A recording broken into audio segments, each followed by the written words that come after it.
television. Welcome to this Monday's edition of Issues of the Moment. My name is Sunday Ayami. Today we are going to take a dive into Nigeria's sort of history. In a few days' time, Nigeria will be 65. 65 is an adult. 65, septuagenarian.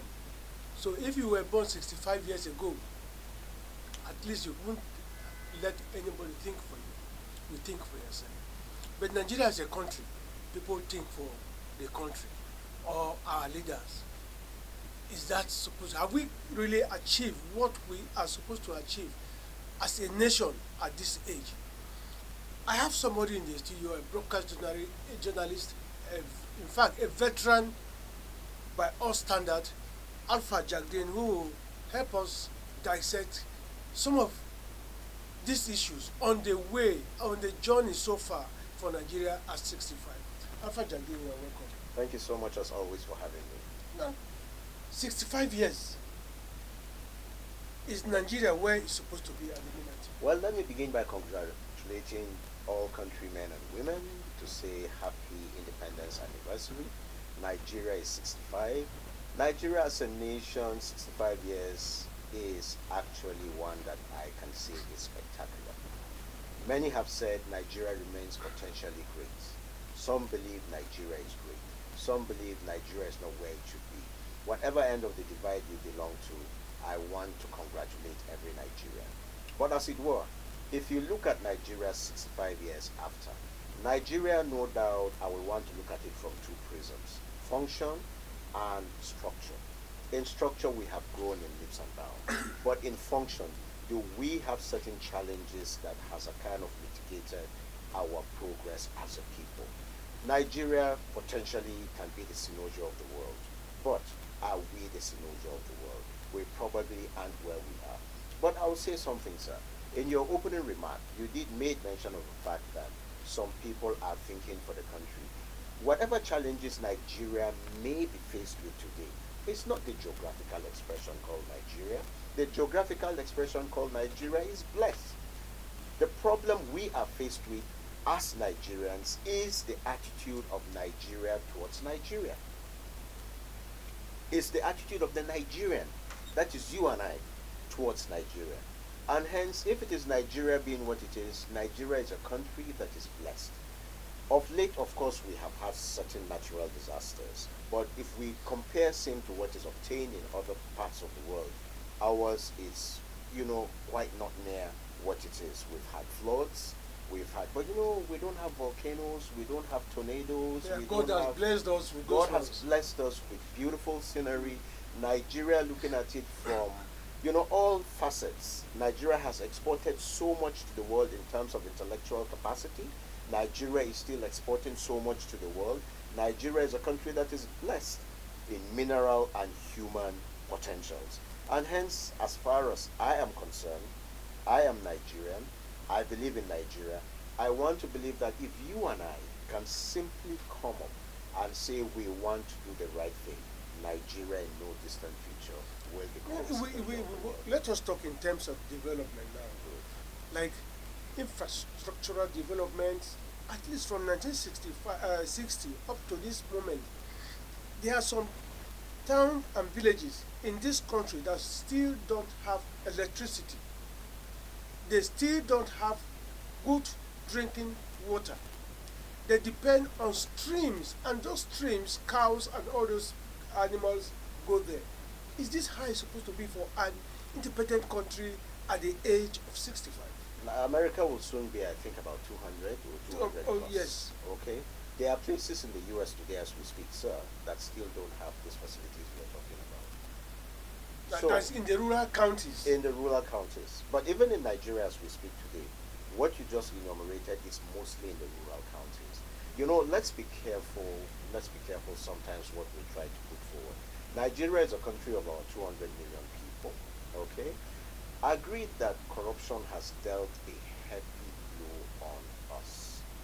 Talking about intellectual or human development, Nigeria, as I did mention in my earlier remarks, has exported so much and is still exporting so much in fields of medicine, in fields of engineering, and in such critical sectors around the globe. Nigerians are working out there, in some instances making remittances back home to family and what have you.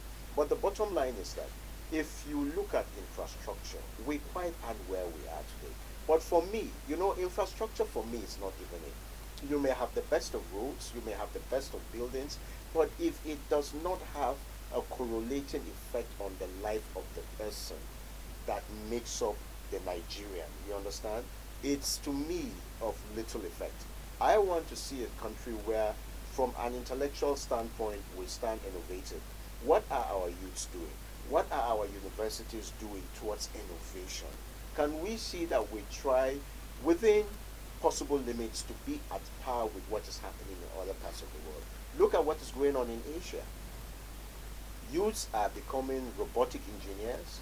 Youths are designing electric vehicles. Youths are designing so much within the engineering world. But is it where we are today? We don't even have a Nigerian car in the strict sense of the word. And where we even have one, we have issues patronizing our own. Exactly. And hence, as far as I'm concerned, these issues are multifaceted, but all we need is leadership that can say, now look, can we sit down, can we talk amongst ourselves? Can we stop whatever will give credence to such of these fault lines, which are religion, ethnicity, these stratifications? Can we come together as a country, come down from the ship, push the ship back on high waters so that we can sail? No, like when I talked about infrastructure before, but let me just pin it down to a particular health sector. Our political leaders, including the president, if they have headache, they run abroad for treatment. Have you one day heard that the president of Benin Republic comes to Nigeria for treatment whenever he has stomach upset? Again, let's go back to So history. let us face issues. We were told that the teaching hospital in Ibadan, what is it called? UATH. Okay, good. We were told that in the 60s that the Saudi royals used to come to Nigeria for treatment. We are talking about now. Well, that was what we were Fine. told. You understand? They came and imported like what Malaysia did to Nigeria. Okay. They imported a palm tree here, took it to home. their, and they are today the number one producers of palm oil. We know all that. We know all that. But the bottom line again is that if you look at it from this prism, I always give credence to history. Literally everybody that has ruled this country, except for one, has been in the corridors of power for close to 60 years. Let's look at those who are alive. Is it General Obasanjo? Okay. Is it the current president? Is it General Absalami Abubakar? Is it General Ibrahim Babangida? General Abacha has passed. Alhaji Shehu Shagari has passed. Shoneko has passed, Shoneko although has even passed. interim. Yes. We lost President Buhari recently. If you look at these people, most of their medical histories have been abroad. Okay. These are people that have benefited from this country. Most of them started in their 20s. So, when we try to You mentioned Gowon. General Gawan. General Gawan, after the coup, had to leave the country. He lived in the UK for a very long time. If General Gawan were to have any major health problem today, God forbid, I'm sure it will be the honor of the current administration to fly him out. Because whatever medical history he has must be located in one hospital somewhere in the UK where he lived for a very long time. And I believe where he still visits very frequently. So that might be where we have gotten it wrong. I can assure you that in my opening remarks, I talked about Nigerians that have exported intellectual prowess abroad. Some of our doctors are doing so well overseas. And if you ask these doctors, they will tell you basically the working environment at home they don't find very pleasant. I have a friend who has been in Saudi Arabia for a bit. Her salary in Saudi Arabia for a month I think it's her salary here for 11 months. That is in a month. What she would have earned here in 11 months is what she earns. And she has a driver, she has a house. There are certain perquisites of office that goes with it. Because I often would tell her, but you were trained here. She will tell me, well, I understand what you're saying, but also try to understand what I'm saying. And I have no reason not to see reason in what she's saying. Naturally, people will want to be, gravitate to areas where the pasture is greener. Yeah. You understand? So the bottom line really is that as we enunciate on some of these challenges we are faced with, is broad spectrum. These are things that can be fixed. It's not rocket science. We can have the best of hospitals. The current administration in this light, let's look at cancer that is devastating a lot of lives and by extension devastating a lot of families. The current administration is doing something to set up cancer centers in the 6 geopolitical zones. We hope it sees the light of day. Nothing stops us from seeing to the fact that the health sector that you have so enunciated, it's given its private place. Because whether we like it or not, once upon a time, one will take ill and one should get the very best of, treatment within available resources. You see, I have an issue I want us to discuss on this program concerning healthcare. When COVID came, it caught the world literally unawares. Yeah. But there were certain vaccines that were given, whether these vaccines were potent, whether they were viable, whether they were or not, time will tell. But the bottom line is, we at some point had to relax and was expecting vaccine from India that eventually didn't find its way here. Have we done anything in that line? Perhaps another pandemic were to come upon the world. Can Nigeria say, okay, we have an estimated population of 200 million people. I can take care of my own population. We need to truly think outside the box because we live in a world where nothing is guaranteed. So I hope beyond the abysmal state of healthcare in Nigeria today, I hope we also begin to think outside the box to see that we safeguard our own. Just perhaps an emergency falls or comes upon us. No, let's trace, because in the early days where we were still using pounds and the British pound and shilling in Nigeria, things were so cheap. You can buy, in fact, with £1, it can take you almost throughout the month. And today's Nigeria, things are in such a way that with what you are earning today, it cannot even take you for a day.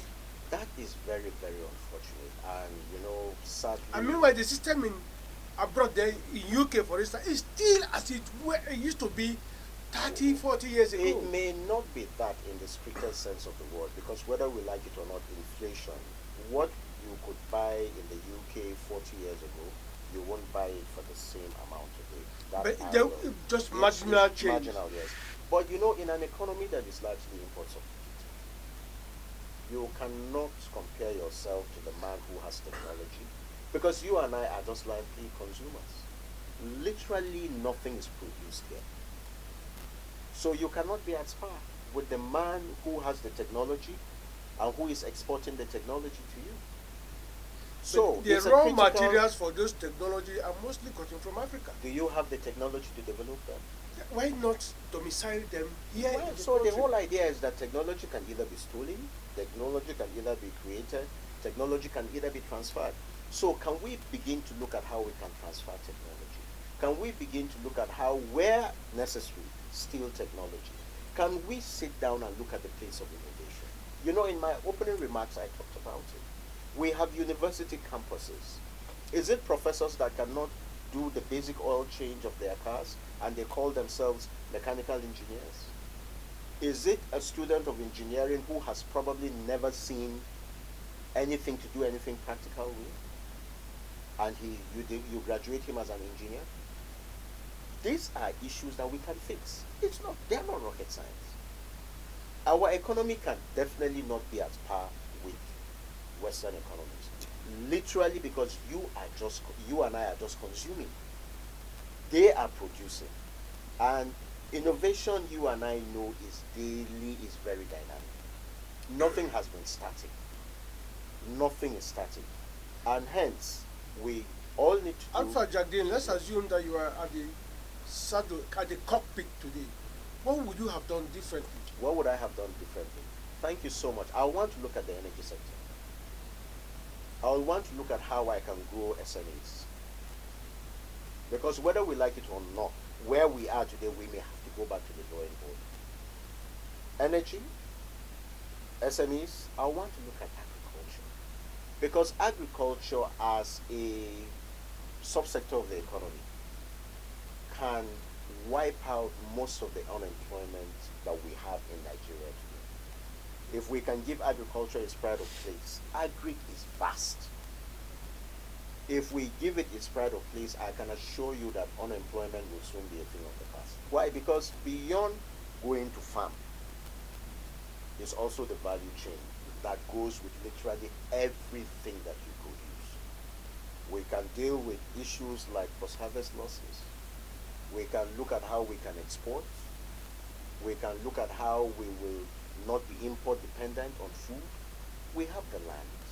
We have the resources. All we need to do is, okay, can we for its worth go scientific? Can we for its worth mechanize our agri sector? What about tourism? Tourism is an area I want to pay attention to because we have tourist tourist spots sites that the world can come. Mambila, It used to be the case. And all this, If not for insecurity, yes, and this insecurity didn't even start in Nigeria. You know when the problem in Sudan started? Most tourists that used to come as overlanders from the UK and from other parts of Europe stopped because they used to come through Sudan. That stopped. You understand what I mean? And hence, if I were to be in the saddle today, I will want to grow the economy block by block, block by block. The bottom line is that you may not be able to do it in a 4-year term, but if you are serious, looking at agriculture, looking at SMEs, make sure there is 24-hour light supply. Sir, I've had the opportunity of running 1 or 2 outfits. Most of where waste comes from is energy. Because when you have to fire a station, imagine your station now. You have to run this station on diesel for 12 hours. That's huge. You know what that means? That's huge. At the end of the day, what do you have left? That's huge. For other expenses? That is the bane of our economy today. I am a very strong believer in if we can have electricity in this country, our not just having electricity, steady electricity. If we can have steady electricity in this country, Nigerians are very innovative people. Nigerians are people that are not lazy. They are willing to work. Go and see what artisans are doing.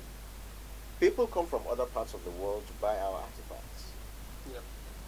Now they need electricity to, whether it is molding pots, whether it is handcraft, whether it is what have you and what have not, we need electricity to see if we can sort out our energy deficit, as it were, in terms of electricity, in terms of petroleum products. I can assure you that our economy will become better for it. Now let's look at the political system in Nigeria now. Though from 1960 it was punctuated at the time during the Civil War, and after some time we had the military incursion. But has Nigeria come of age politically now in 65 years? Nigeria is a developing nation. Nigeria is work in progress, just like every other person. But all we need to do is that from the political scene, you and I just need to sit down and see to it that the right thing is done. Talking about constitutional democracy, talking about the presidential system of democracy, I am for the presidential system of democracy because Nigeria is heterogeneous in concept. Nigeria is heterogeneous. And you don't want a parliamentary system? No, I will not go parliamentary because 1, I think it's old-fashioned.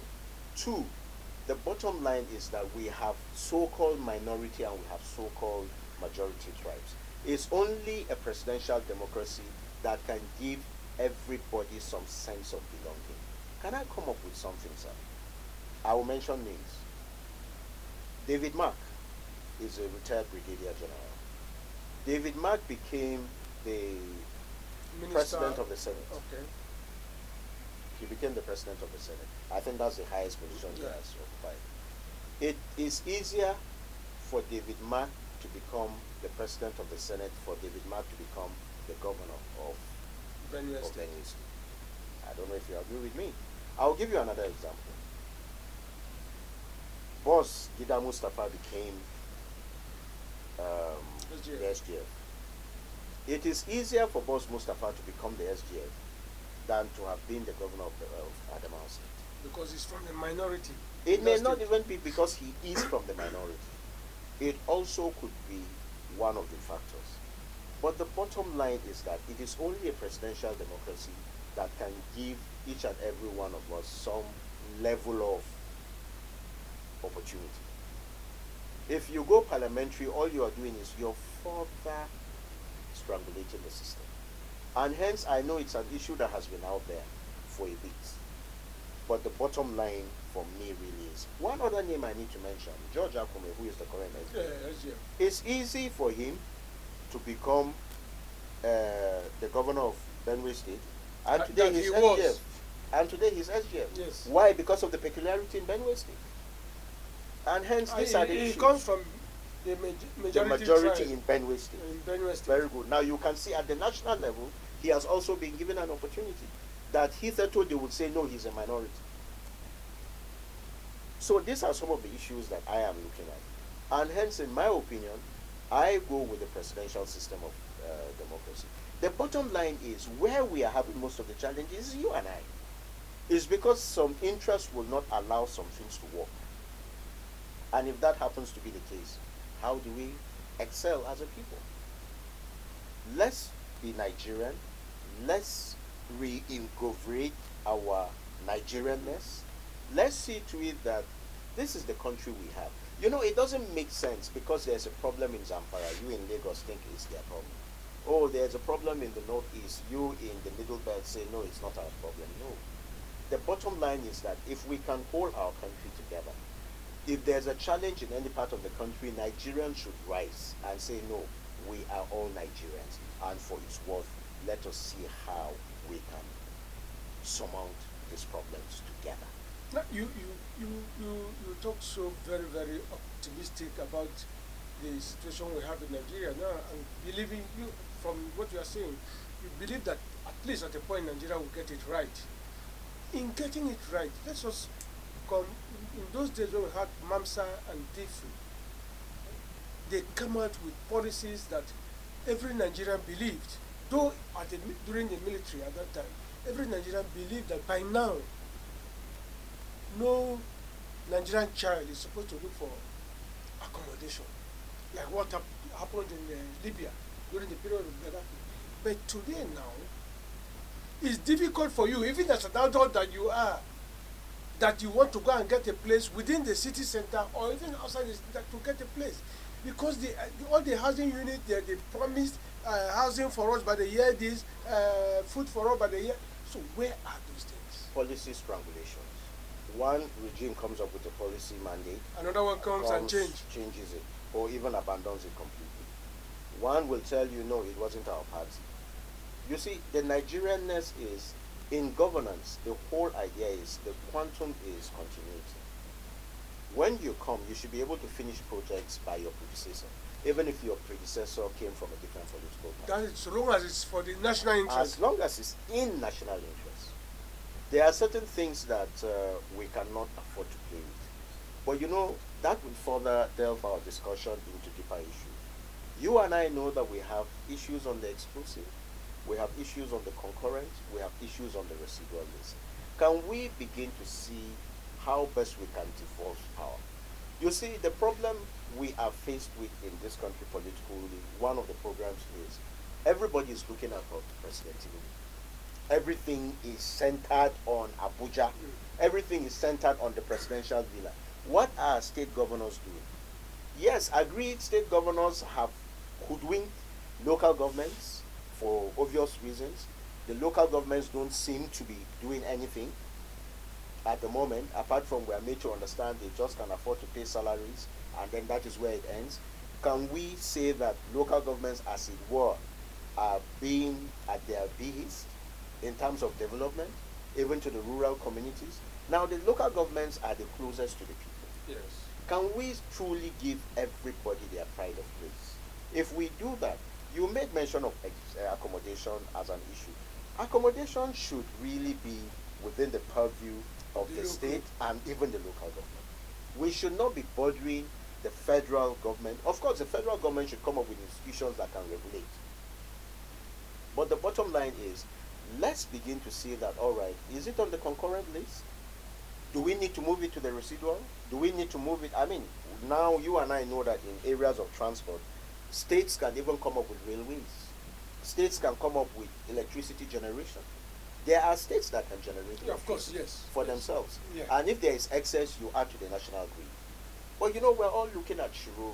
We're all looking at the thermal plants. We're all looking at, so the bottom line is, our problems are not such that we can. In Cross River State, you have a bouquet waterfall that can generate power. Very good.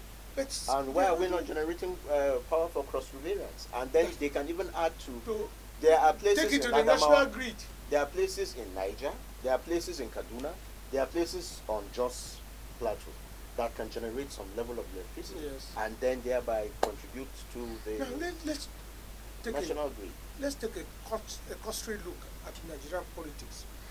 We have councillors in Nigeria, that's at the local government level now. That's right. And these councillors have constituency project. We have local government chairmen, they also have. We have state assembly members, they also have constituency project. Then we now come out to federal level where we have on House of Reps and senators, all of them with constituency project.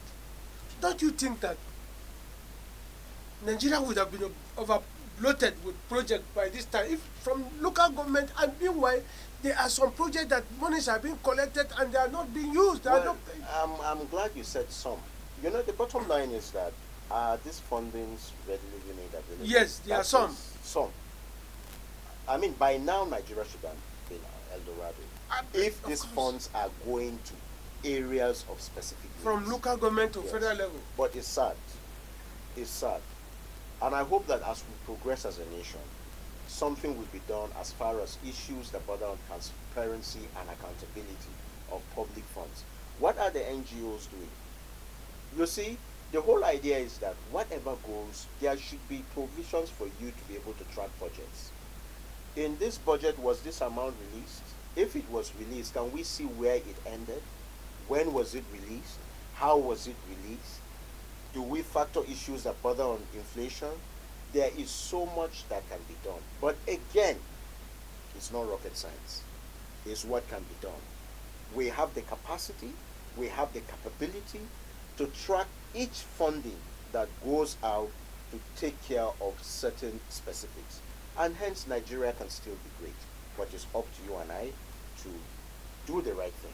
The day we begin to circumvent issues that bother on the me, myself, and I thing, I can assure you in no future, Nigeria will become the Sinoja of the world. Now, in order for us to round up down, let me remind our audience that I'm still with Alpha Jack Den, a broadcast journalist in the studio. We are about taking off now, and your final take, your Nigeria of your dream. The Nigeria of my dream is I want to see a country where each and every citizen of Nigeria has an equal opportunity to strive. I want to see a country that is clean. I want to see a country that is innovative. I want to see a country that is peaceful. I want to see a country that the world will say, oh, there truly is a country locked up in the heart of Africa. I want to see a country where each and every Nigerian is a Nigerian. I want to see a country where each Nigerian will see to it that as far as the environment is concerned, he plays a major role. I want to see a country that we can indeed say, I am proud to be a Nigerian. Nigeria at 65, the good Lord bless us all. God bless Nigeria too, and we hope that as we celebrate 65th anniversary, we celebrate with very mild, outings out there. I don't know what plans are there for government, if they are really out any plans for celebration, but whatever they want to do, it should be moderate. And God bless Nigeria. Thanks for having me. Thank you so much for coming. Thanks for having me. I appreciate your presence. Thank you so much for being here. So that's how